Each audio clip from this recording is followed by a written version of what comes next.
এই মুহূর্তে secure feel করছি না আমাদের টিমটা ভারতে গিয়ে বিশ্বকাপ। বাংলাদেশ ক্রিকেট বোর্ড বিসিবি এখনও তাদের অবস্থানে অটল এবং শেষ পর্যন্ত অটল থাকবে বলেই দৃঢ় প্রতিজ্ঞ।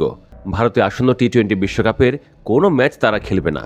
আন্তর্জাতিক ক্রিকেট কাউন্সিল আইসিসি থেকে এরই মধ্যে এ নিয়ে বিসিবির সঙ্গে আলোচনার প্রস্তাব দেওয়া হয়েছে বলে জানা গেছে। আজ দিনের কোনো এক সময়ে অনলাইন সভার মাধ্যমে এই আলোচনা হতে পারে।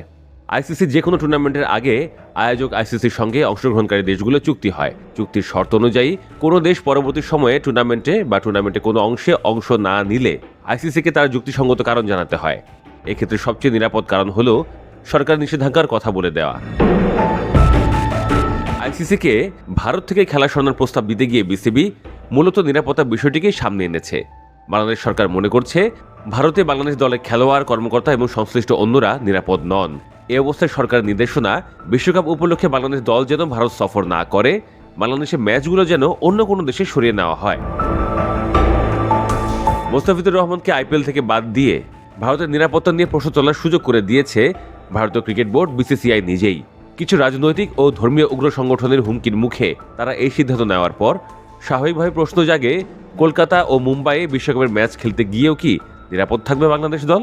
খেলোয়াড়, কোচ, কর্মকর্তা মিলিয়ে লম্বা বহরই থাকবে তখন। সঙ্গে থাকবেন টুর্নামেন্ট কাভার করতে যাওয়া সংবাদকর্মী এবং খেলা দেখতে যাওয়া দর্শকেরা। এক মোস্তাফিজের নিরাপত্তা যেখানে নেই, এত মানুষের নিরাপত্তা কি নিশ্চয়তা? বিসিবির সভাপতি আমিনুল ইসলামও সাংবাদিকদের গতকাল বলেছেন, এই মুহূর্তে আমরা ভারতে গিয়ে বিশ্বকাপ খেলতে নিরাপদ বোধ করছি না। আমরা চিঠিতেই পরিষ্কারভাবে জানিয়ে দিয়েছি যে কি বলতে চাইছি। আমাদের মনে হয়েছে নিরাপত্তা একটা বড় দুশ্চিন্তা। মোস্তাফিজকে আইপিএল থেকে বাদ দেওয়ার সিদ্ধান্তকে অসম্মানজনক বলেও মন্তব্য করেছেন তিনি। বাংলাদেশের গণমাধ্যমগুলো বলছে, ভারতের রাষ্ট্রীয় পর্যায়ে নিরাপত্তা পেলেও বিসিবি নিজের সিদ্ধান্তে অটল থাকবে। তবে বাস্তবতা হলো বিশ্বকাপের মাত্র 1 মাস আগে বাংলাদেশের ম্যাচগুলো শ্রীলঙ্কা বা অন্য কোনো দেশে সরানো সহজ হবে না। বিশ্বকাপের সূচি, টেলিভিশন সম্প্রচার ব্যবস্থা সহ অনেক কিছুতেই তখন পরিবর্তন আনতে হবে। তাছাড়া বাংলাদেশ দল গ্রুপ পর্বে 4টি ম্যাচ খেলবে। সূচি পরিবর্তনে প্রতিপক্ষ দলের বোর্ডগুলোরও সম্মতি লাগবে। আইসিসি শেষ পর্যন্ত বিসিবির প্রস্তাব না মানলে এবং বিসিবিও অবস্থান না বদলালে নিয়ম অনুযায়ী বাংলাদেশের বিপক্ষে প্রতিপক্ষরা ওয়াকওভার পেয়ে যাবে। বিসিবির দেখানো সরকার নিষেধাজ্ঞার কারণে সন্তুষ্ট না হলে আরও কঠোর শাস্তি পেতে হতে পারে বাংলাদেশের ক্রিকেটকে আইসিসির পক্ষ থেকে। তবে বিসিবির আশা তেমন কিছু হবে না।